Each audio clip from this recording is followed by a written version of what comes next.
Hello, this is Joe from Nerd in Korea. We are doing our third video of our mono green in our budget staple series. This one is talking about mono green enchantments, artifacts, and planeswalkers. So we got a lot to cover here, obviously. Again, this is the third video. And the previous video was on instants and sorceries, so if you didn't catch that one and you're interested, please go back and take a look. Hey, yeah. Budget green artifacts. Okay, so Bow of Nylea. I love this one. I got this on draft, and it just kicked some butt. That's all I can say. I think this is one of my earlier drafts I actually was participating in, and I think it's the first one where I actually did fairly well, largely because of this card. Attacking creatures you control have Death Touch. So if you've got any kind of attacking creature, Death Touch, right? They can block it if they want their creature to die, yeah. But even your 1/1 tokens kill everything they touch, right? Especially if if you're building a deck that has like Finn the Fangbearer, where everything that you have that has Death Touch also gives poison counters. You can very easily make that kind of synergy where it's like block me and die, or just lose the game, you know? Lose all your creatures or the game. What do you want? Pick your poison. But anyway, it's a poison token joke. It's a pun. Sometimes my dad jokes are worst, but anyway. And it's a legendary enchantment artifact. Okay, first of all, legendary, you can only have one on the battlefield. If you have another one, or you make even a copy of this, it would also be legendary, and one of them would have to go, right? One of them has to die, basically. An enchantment artifact. Okay. The downside to this is that means there's two types of things that can kill it. It can also get bonuses from two types of things, where, like we talked about Destiny Spinner in the creature video, protects green enchantments, can be countered. This would count, right? This would get a bonus. But also, anything that kills enchantments or artifacts can kill this. So if there's anything that's like destroy all artifacts, this gets destroyed, or destroy all enchantments, this gets destroyed. So there's the downside right there. Although this is $1.38, and we're not even finished. We talked about the Death Touch thing. Hey, that's great. Only when attacking, but still. And it gives you options. Always. Having options is like the best, I think. But anyway, pay 1 and a green, then tap it to choose one. You put a +1/+1 counter on something, or you put 4 cards from your graveyard into your deck. A lot of times you actually have to pay for mana for a card that does that, but you do probably want something that allows you to get them back out. But if you've got like a creature that you want to put back into play, there's a lot of ways to do that. And then deal 2 damage to target creature with flying, okay? So you can do 2 damage to a creature with flying. A lot of flyers, the only real downside they have is that they don't have high toughness. If you're playing against like dragons, this is probably not a lot of help, but otherwise, most flyers, 2 damage might be enough, yeah. Lifecrafter's Bestiary. This is, you do not need green to cast this, so that's one thing I want to point out. But at the beginning of your upkeep, scry 1. And here's where the green comes in. Whenever you cast a creature spell, again, cast a creature spell. So if you create a creature token, this doesn't count for that. Cast a creature spell. Basically, it has to be a creature card that you're putting down. Otherwise, yeah, token does not count. You may pay a green. If you do draw a card, again, card draw, I think I would rather have Keeper Fables or something like that, but okay. It's still very nice to have, and it's 49 cents. I think the beginning of your upkeep, scry 1, remember, is, yeah, upkeep comes before the draw step. So, you're scrying and then you're going to draw. So you're always setting yourself up for that turn. Is kind of the idea here. I think that ability, when you see card draw, especially not very good card draw, frankly, you might look at it and go, you're not doing it for the card draw, you're doing it for the scry 1 every turn before you draw. Whatever you need, you're increasing your likelihood of getting. You need a land, it's on top of your deck, put that card on the bottom, and then draw the next one, you know? Yeah. Evolving Door. This is 1 cent. Only 1 cent. I think this is interesting. It's 2 and a green, but to trigger it, it's 1 mana, tap, sacrifice a creature. Again, any creature can be a token creature. Alright? Search your library for a card with 1 more color than it had. Exile that creature, you may cast that card. Again, I find this interesting because it's usually, a lot of times you'll have something where it's like, sacrifice a creature, it's mana value. Find something with the same mana value, and put that into the battlefield.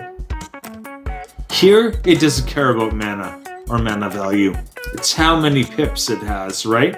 So for instance, if you sacrifice just a token creature, that's going to have no mana pips on it. What you can do is get a 1, alright? Or if you have a card with 2 mana symbols on it, sacrifice it, get a card with 3 mana symbols on it. Alright, and then it exiles the card, and you play you still have to pay the mana cost, but you play that from exile. There are a lot of cards that have come out recently, excuse me, giving you bonuses for casting cards from exile. So, like, what Archaeologist. What is the Archaeologist called? But anyway, yeah. It's like Impact Tremors, but in Archaeologist. It's a background. But anyway. I bought that one, and it was like $1, and it's already way up. I think it's like $6 now, so. Vivian's Arc Bow. 42 cents only. When this first came out, this is another one that was like $5 to $10, I think, when it came out. Pay X and discard a card. Tap. Well, okay, sorry. Pay X, discard a card, and tap it. Right? To look at the top X cards of your library, put a creature card onto the battlefield. First of all, if you combine this with Madness, right? Discard a card. If it has Madness, you can discard it and cast it, right? So discard and cast. So really, you haven't lost anything if it has Madness. The other thing about Madness, a lot of times, if you discard it first, it's actually cheaper to cast. So, and also any kind of scry effect, right? If you know what's on top of your deck, then hey, you can make sure that you, or even put something on top of your deck, right? Like, if you've got a creature that has a casting cost of 8, put it on top of your deck, discard a card, pay 1 mana, and then that creature is what comes out. That 8 cost mana, it doesn't care. This doesn't care about mana cost of it, right? It's just a creature. So this is such a powerful card. And one last thing I'd point out is that you can activate this ability anytime. So, again, the end step of the person before you, activate this. Doesn't matter if there's a board wipe, doesn't matter what happens. You're playing this creature and you're getting it out, and it's just, yeah. You don't have to worry about anyone doing anything. I mean, other than blowing up your artifact is maybe the only thing they could do to kind of hamstring this, but anyway. Alright. Budget green enchantments now. Kenrith's Transformation. Alright, this is the kind of card I really like to have. And again, this is Commander. This is definitely a Commander card.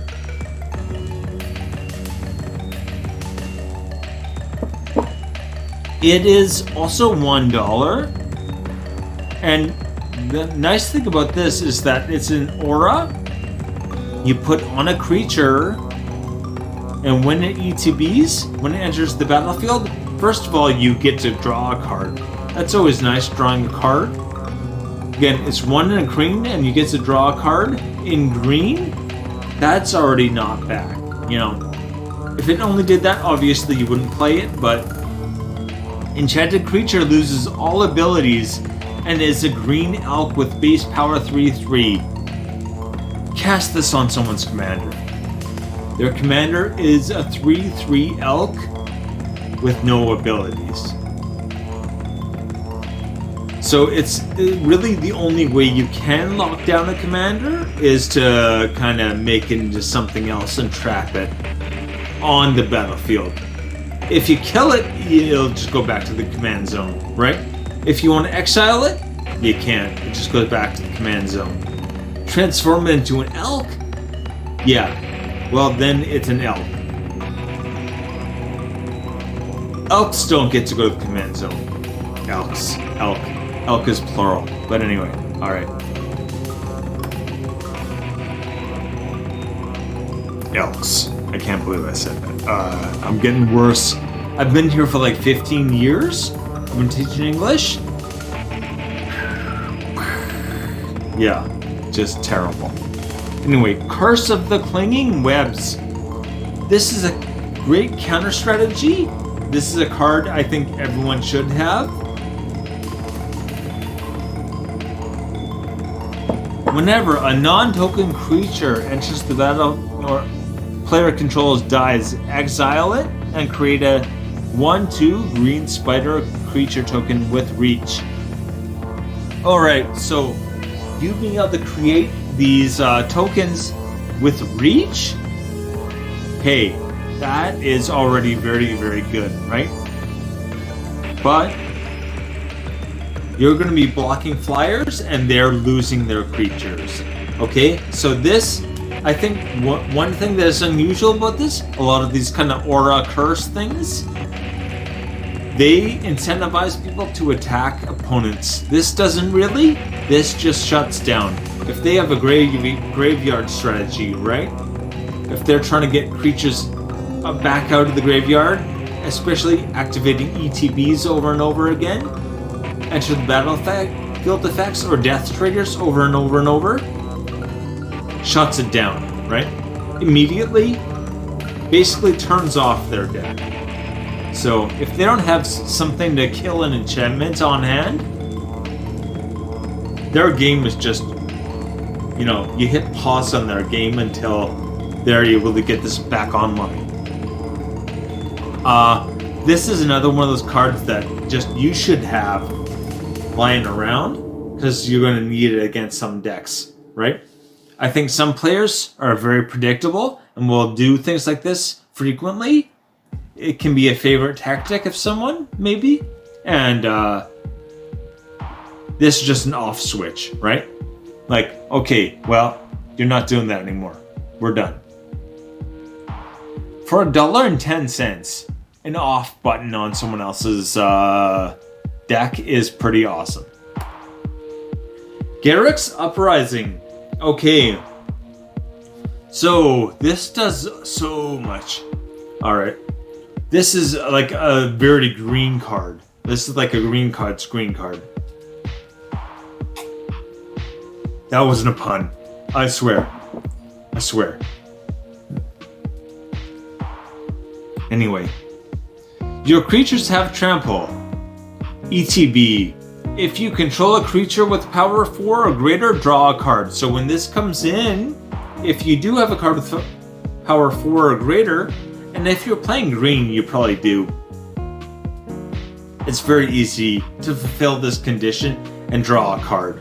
So this card probably replaces itself first of all, and it gives everything trample.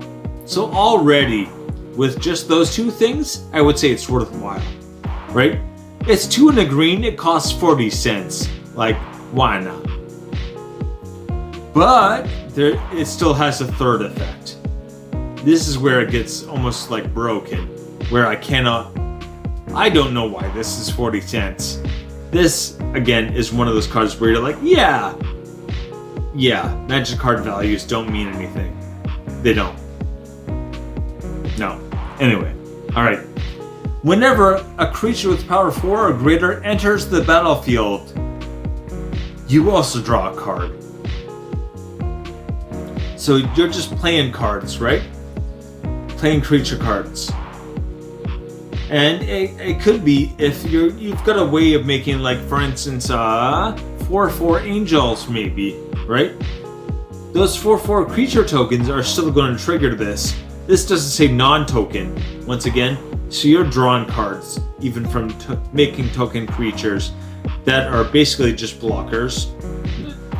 So yeah, very, very good. Compost. This was actually recommended to me by someone on Facebook, and I really appreciate that. So, this is an 80-cent card.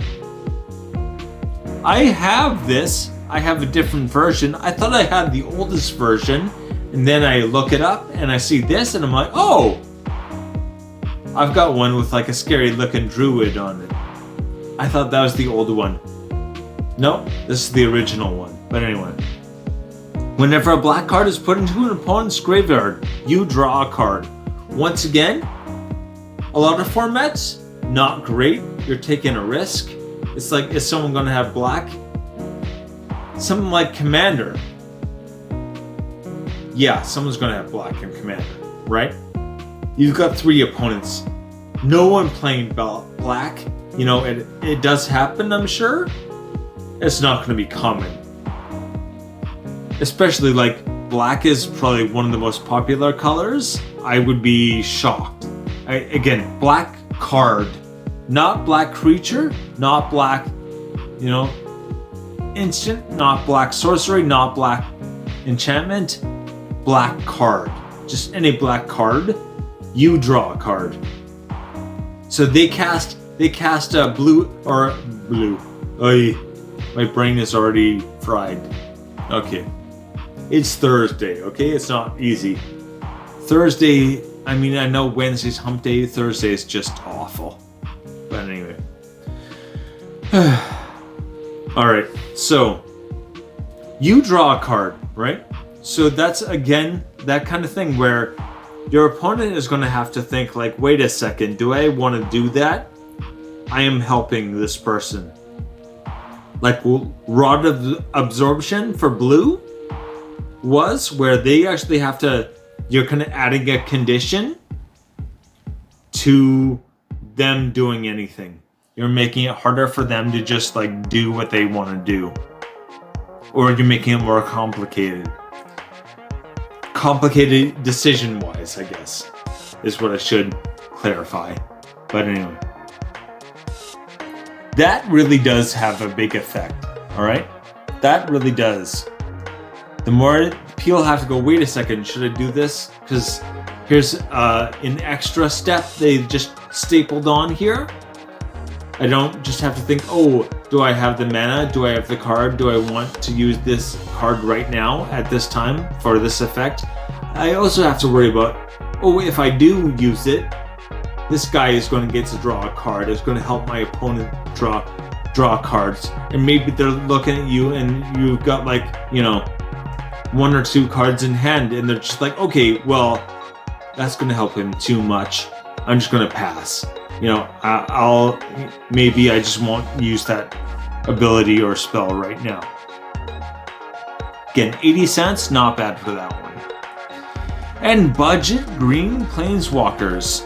All right.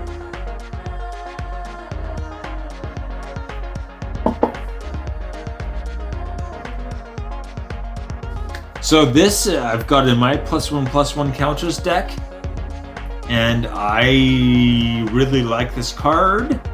I don't think I've ever actually got to use it before, but I have it in the deck. It's very useful. Okay, so first of all, the passive on this planeswalker,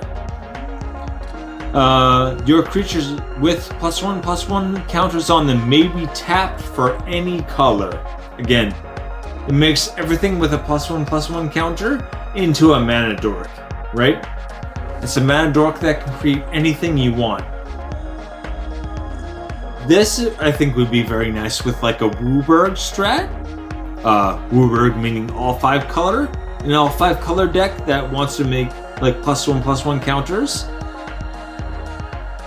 This would be very, very nice. I think it's, again, I would say a staple for any kind of like green deck that uses +1/+1 counters. If you don't have this, well, why not? And it's -1. Again, it starts with 3 loyalty counters. Hopefully, again, proliferate. I always, every time we're talking about planeswalkers, I'm like, proliferate. But anyway. Put a +1/+1 counter on target creature. So again, if it doesn't have a +1/+1 counter, again, hopefully you've got Renata, and just when it comes in, it's getting a +1/+1 right there. But anyway, he can help by putting the +1/+1 counters on them. And again, the synergy with his other ability, where he's like, he gives them that, and then you can tap them for mana, right? So he's not quite creating mana, but sort of. Anyway, 20 cents. 20 cents for that one? Definitely a must-have for the right deck. Garruk Unleashed. For 44 cents now.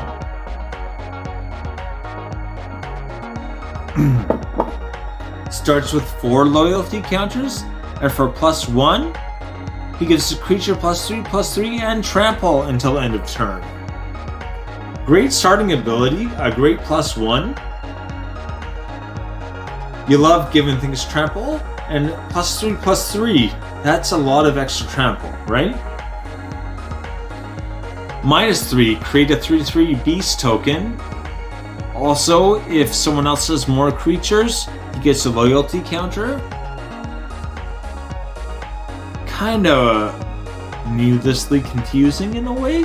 Like, why not just -2 and a 3/3 creature? But okay, alright, whatever.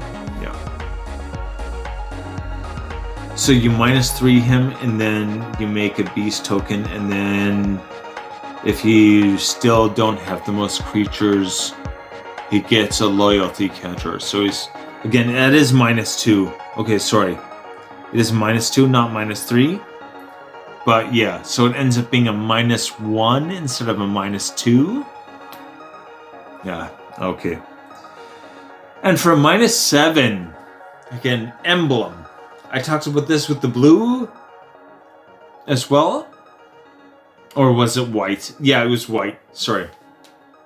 The emblems are considered a little bit broken because once you have it, it's done, right? You can't really counter an emblem. It's not a spell where you can use counterspell or something. Like, no, that doesn't work. All you can do is, like, once you have it, you just have it until the end of the game. There's no way to remove an emblem from someone. I'm sure they're going to add that soon, but it's, yeah. At the moment, it is something you just cannot interact with at all. So very strong emblems in general.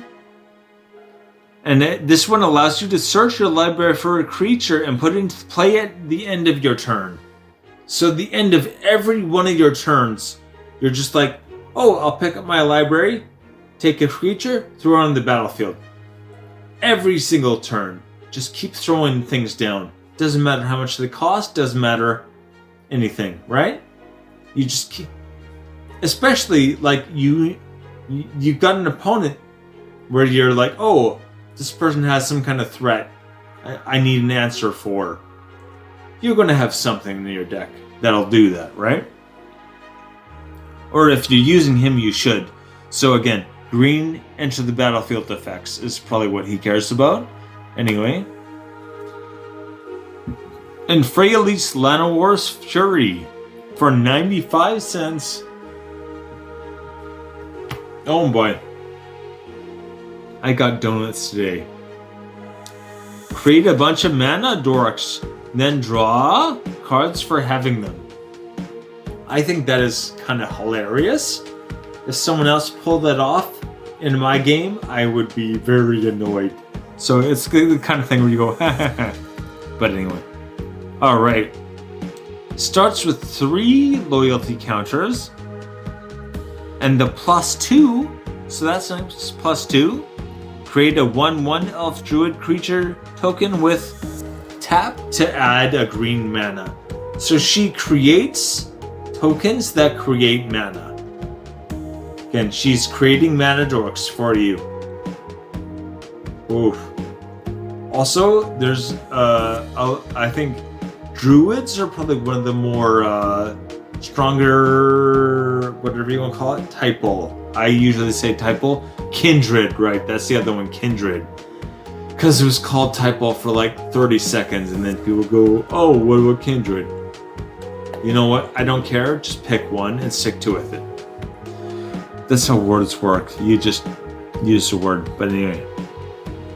The -2, destroy artifact or enchantment. So targeted removal, always welcome. You know, especially repeatable targeted removal.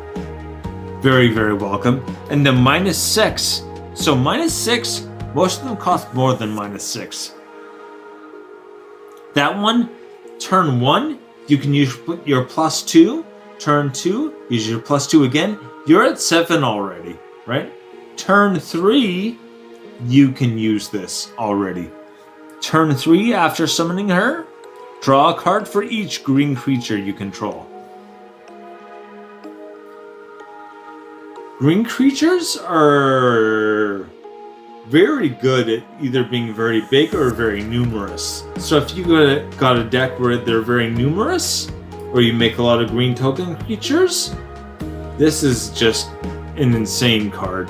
You're just going to be pumping out, like, your card draw is sorted as soon as this hits the battlefield, basically. 95 cents. Also, she could be your commander. Can. Should she be? I don't know. I wouldn't, but I think she wouldn't be bad, really. I wouldn't. Why play green? Okay, so green is probably the most flexible color. Again, a lot of people are always like, oh, green does everything. It's so cheap. Stop whining. Green is the best at getting extra lands down to cast more and bigger spells. So yeah, you're going to be able to get lots of landfall triggers or just get lots of land down. Green is often criticized for being able to do almost everything. See? I wrote the thing before I said the thing. The only thing green is not good at is card draw. So, contrary to this video, green is actually not very efficient at card draw. I know I had a lot of card draw options in this, so you might be saying, well, it looks like green has a lot of card draw. It's actually its weakness. It's just not much of a weakness. Anyway, alright, well, that is all for this one, and we're wrapping up green with that. And alright, once again, take it easy and please hit like and subscribe if you want me to keep making these. Thank you.